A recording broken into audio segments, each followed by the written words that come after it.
Selamat datang dan selamat bergabung kembali di channel SR Zona. Film yang kulas kali ini berjudul Kaiti, dibintangi oleh Karti, garapan sutradara Lokes Kanagaraj yang dirilis pada tahun 2019. Kaiti mengisahkan tentang perjalanan seorang mantan napi yang ingin menemui putrinya yang sudah lama dititipkan di sebuah panti asuhan. Namun di tengah perjalanan, sebuah insiden membuatnya terpaksa harus bertaruh antara hidup dan mati. Akankah sang mantan napi berhasil menemui putrinya? Dan insiden apa yang terjadi? Gengs, sebelum lanjut ke alur ceritanya, kenalan dulu yuk sama Sunscreen Cream by Selfie Brightening. Selain diperkaya dengan SPF 30, licorice extract, arbutin, dan kolagen, sunscreen ini juga mengandung DNA salmon yang berfungsi untuk membantu menjaga kelembapan, meregenerasi, dan meremajakan kulit wajahmu. Sunscreen ini cocok banget buat kaum anti riweh yang ingin wajahnya tampak bersih tanpa harus memakai bedak loh. Cobain yuk. Link pemesanan ada di deskripsi ya. Oke, tanpa berlama-lama yuk langsung saja simak, ini dia rangkuman alur cerita filmnya.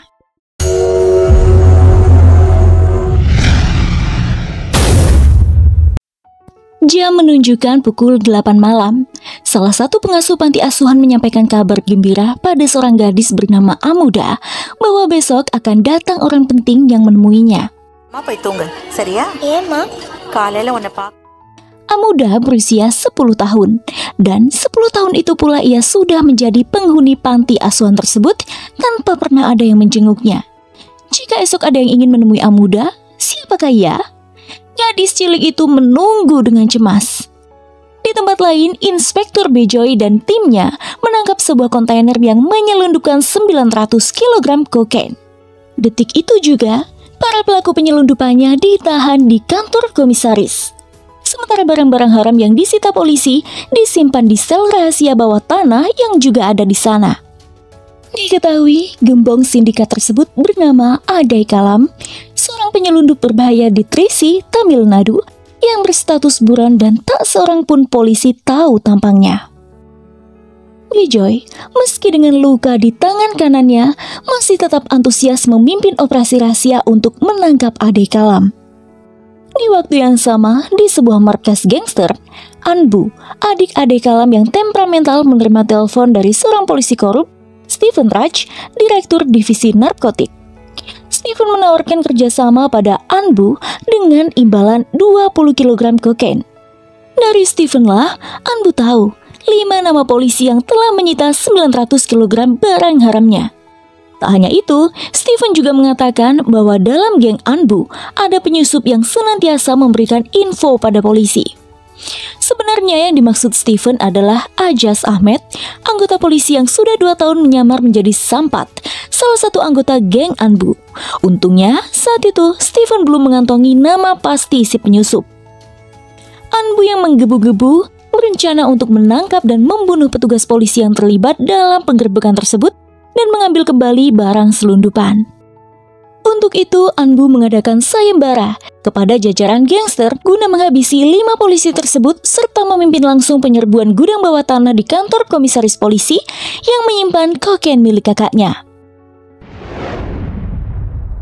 Sepanjang perjalanan, Sampat alias Ajas Ahmed selalu mengirim laporan pada Bijoy.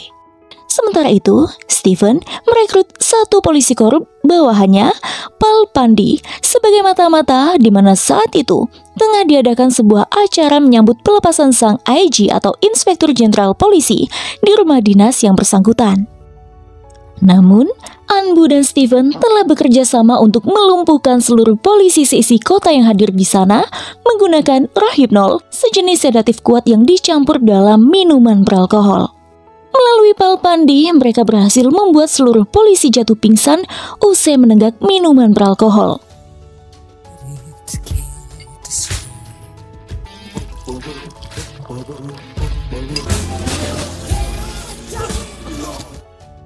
Untungnya, Bijoy yang saat itu dalam perawatan atas luka di tangannya menolak untuk minum saat sempat ditawari oleh IG.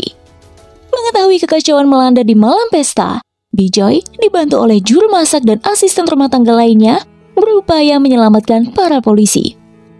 Dalam kondisi setengah sadarnya, IG mendesak Bijoy supaya merahasiakan apa yang terjadi malam itu guna menghindari sorotan awak media.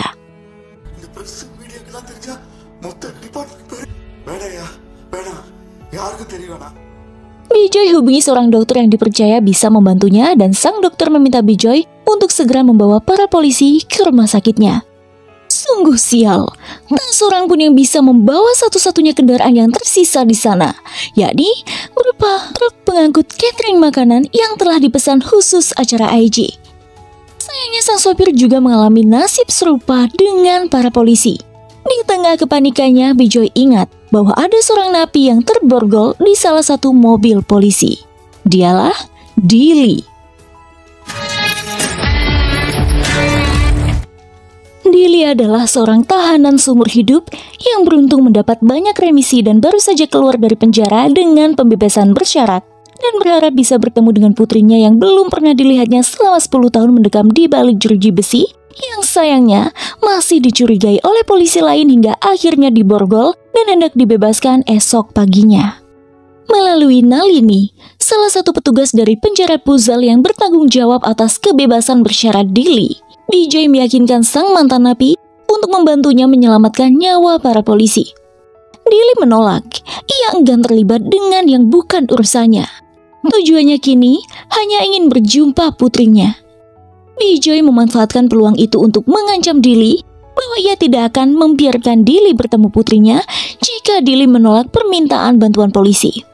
Alhasil, Dilly pun luluh.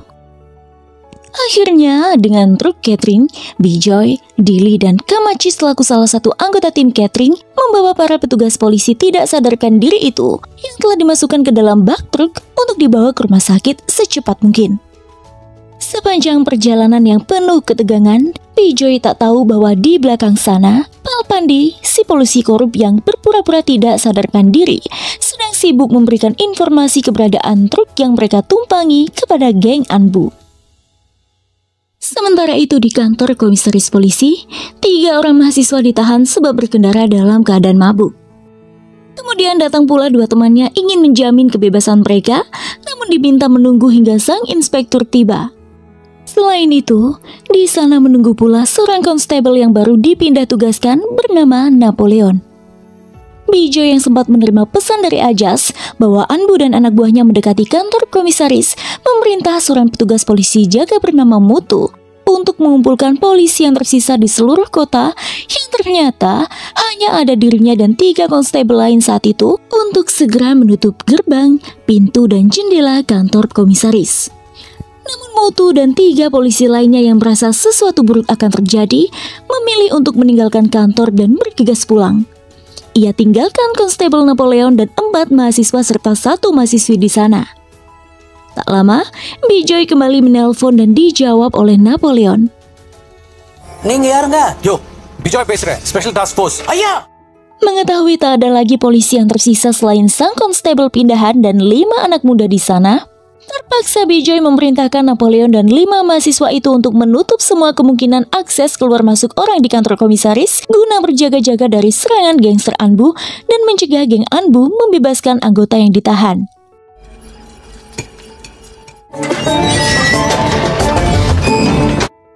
Di waktu yang sama di tempat lain, anggota geng Anbu telah menyebar untuk memburu truk catering yang membawa para polisi tumbang. Berbekal informasi dari Palpandi, anak buah Anbu yang dipimpin langsung oleh Tips, kaki tangan Anbu berhasil menyusun siasat untuk menghadang perjalanan Inspektur Bijoy. Sementara itu, di panti, Amuda cemas menanti esok hari. Ia menerka-nerka siapakah yang akan menjemputnya. Bersama temannya yang dipanggil kakak, gadis itu menelpon sebuah nomor yang ternyata adalah nomor ponsel Dilly. Ya, Amuda adalah putri Dilly. Sayangnya, belum sempat Dilly menjawab sapaan dari gadis cilik itu, truk yang dibawanya menghadapi jebakan demi jebakan dari anak buah Anbu.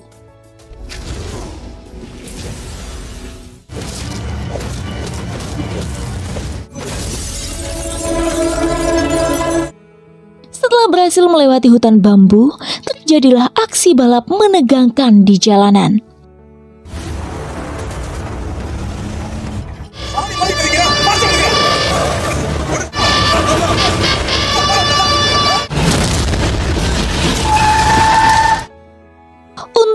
Dili berhasil menangani mereka secara membabi buta.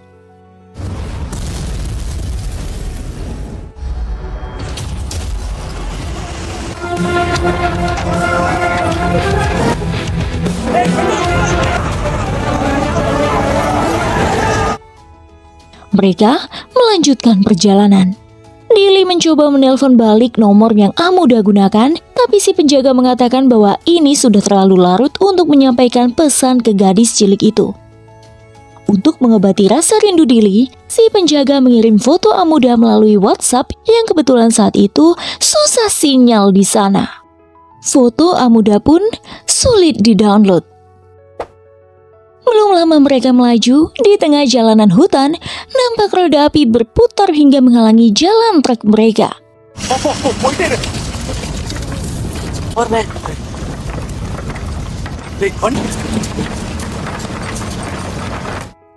Beberapa anggota gangster lain yang ikut sayembara Anbu juga mengepung mereka.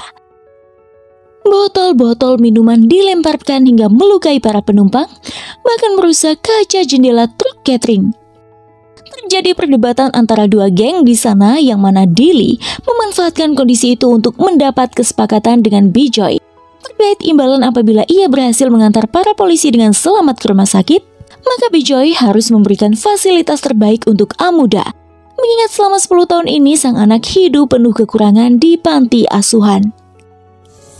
பொண்ணுக்கு ஒரு தனி ரூம் செவியா சார் பொண்ணை படிக்க வைக்கிறது ஒரு விஷயமே கிடையாதுடா ஒரு தனி fan. Bijoy pun setuju dengan kesepakatan itu dan kini Dili mulai bertindak. Apa yang kau lakukan? Tanya Bijoy saat Dili turun dari truk. Tuan hanya tahu aku di penjara selama 10 tahun, tapi Tuan tak tahu apa yang aku perbuat sebelum itu, bukan? Jawab Dili. Atas kesepakatan yang terjadi antara Dili dan Bijoy demi kelayakan hidup sang putri Amuda, kini keselamatan Bijoy juga menjadi tanggung jawab Dili. Ia lumpuhkan setiap preman hingga tak ada lagi yang mampu melawan.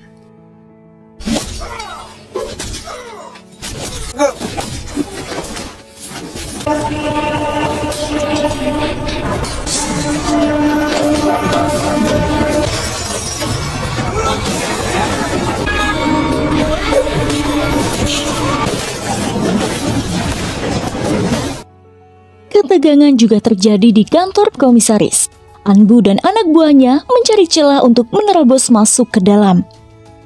Saat Napoleon dan yang lain mulai panik, Bijoy menginstruksikan untuk menegosiasi kesepakatan dengan anak buah Adai Kalam yang ditangkap. Napoleon menyuruh salah satu pria di balik jeruji besi menelpon Anbu. Kesepakatannya adalah mereka akan membebaskan tahanan dengan imbalan anak buah Anbu tidak boleh melukai seorang pun dari kelompok mahasiswa dan juga Napoleon. Tanpa pikir panjang, Anbu pun setuju.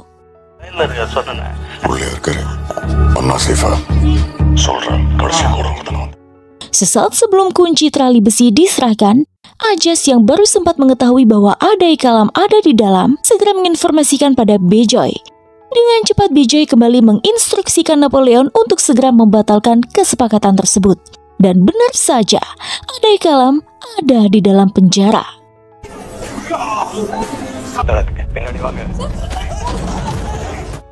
Batalnya kesepakatan manis itu membuat Anbu yang temperamental naik pitam.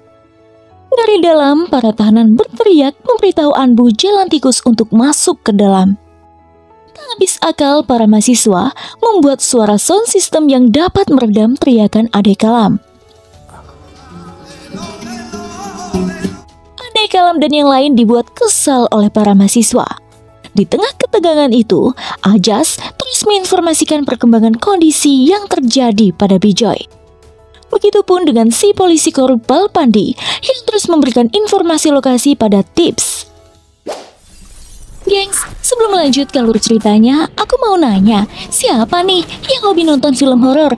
Yuklah, mampir ke channel SR Horror supaya kalian gak ketinggalan update video alur cerita film horor India terbaru dari aku. Cek linknya di kolom deskripsi ya. Oke, kita lanjut. 40 km lagi mereka sudah akan tiba di tujuan. Saat melintasi bukit, Dili, si penganut Siwa, menyempatkan berdoa. Setelahnya mereka berdiskusi untuk mengecoh para gangster yang telah lama mengintai mereka. Mereka dorong truk ke arah tebing hingga nyaris terperosok ke dalam jurang.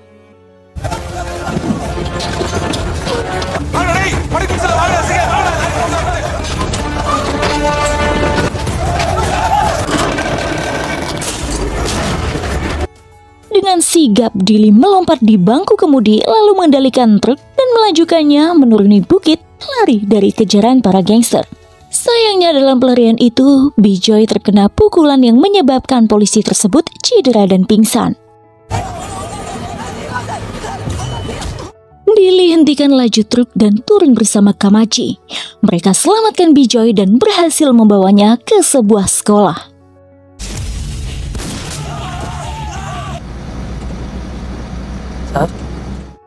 Dalam masa tunggu mereka, Dili dan Kamachi bercengkrama. Saat Kamachi bertanya siapa ia pada Dili, pria itu pun mengungkap kisah sedihnya, di mana pada suatu malam saat istrinya hamil, dua orang pencuri menyeret sang istri. Seketika Dili menghajar dua pria itu hingga tewas, dan karena itulah ia didakwa atas kasus pembunuhan dan mendapat hukuman penjara seumur hidup. Dili tak sempat mendampingi sang istri melahirkan putri mereka, hingga akhirnya istri Dili pun meninggal dunia yang membuat Amuda terpaksa harus tinggal di panti asuhan. Bus sekolah telah disiapkan untuk membawa para polisi ke rumah sakit. Sementara Bijoy, Dili, dan Kamachi masih melaju dengan truk catering. Tapi Palpandi yang berpura-pura sudah membaik atas perintah Stephen mengajukan diri untuk ikut kendaraan ketiganya. Apapun yang terjadi, Stephen memerintahkan Palpandi supaya membinasakan Bijoy. Tanpa firasat apapun, Bijoy mengizinkan Palpandi ikut dengannya. Sementara itu, ketegangan tak kunjung usai di kantor komisaris. Anbu berhasil naik ke atap dan menerobos masuk ke dalam gedung. Halo? Pak.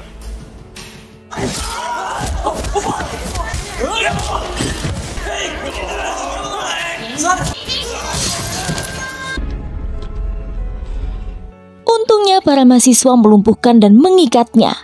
Sejenak kondisi mereda, tapi setelahnya kembali pecah ketegangan saat salah satu mahasiswa berhasil dihabisi oleh anak buah Anbu atas perintah pemuda itu. Keempat mahasiswa yang tersisa histeris melihat kawannya sudah tak bernyawa.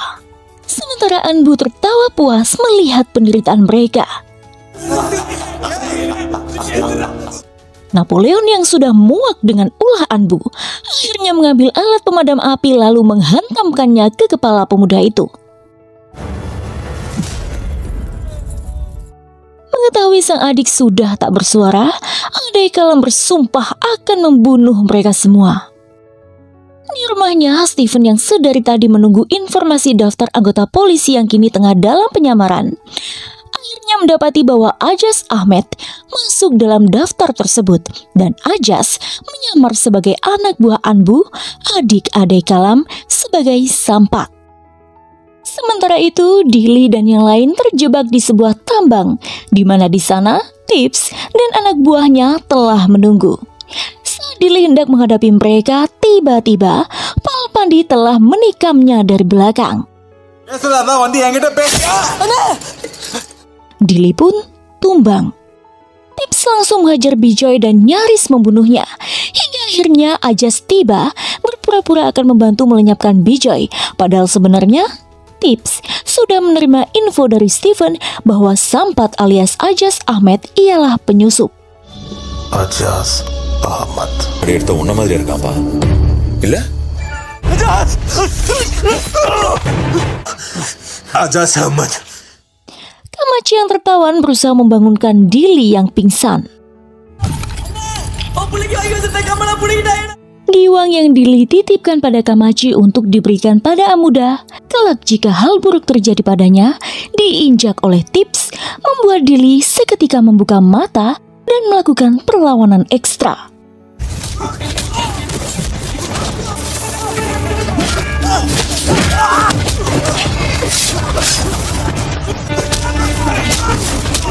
Tak butuh waktu lama bagi Dili untuk menumbangkan mereka semua. termasuk membinasakan si pengkhianat Palpandi dan Tips.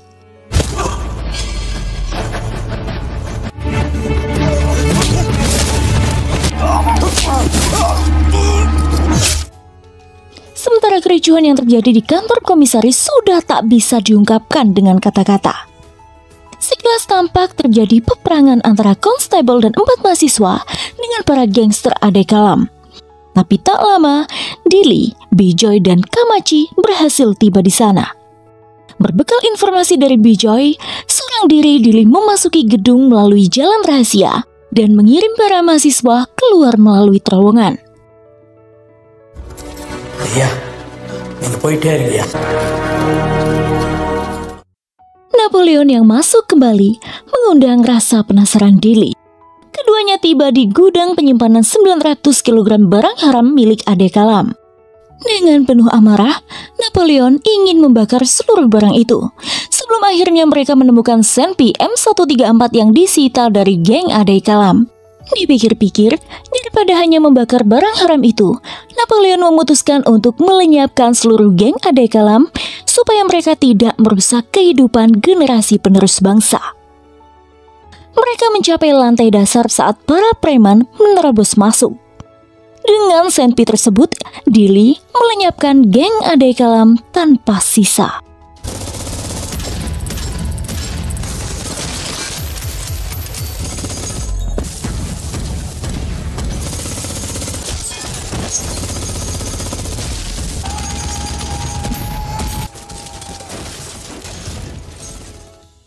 Di rumah sakit, dokter berhasil menyelamatkan para petugas polisi dari pengaruh bahaya Rohypnol. Pada akhirnya si polisi korup Stephen Raj yang berangan-angan menjadi miliarder dadakan pun ditangkap. ஏங்க வெளிய ஒரே போலீஸா இருக்கு என்னங்க பிரச்சனை? Di tempat kejadian, Bijoy membuka borgol di tangan Dili. Nalini, petugas masa percobaan bebas bersyarat Dili, membawa Amuda ke sana. Ayah dan anak itu untuk pertama kalinya bertemu dengan air mata kebahagiaan. Hidayah apa, Bang?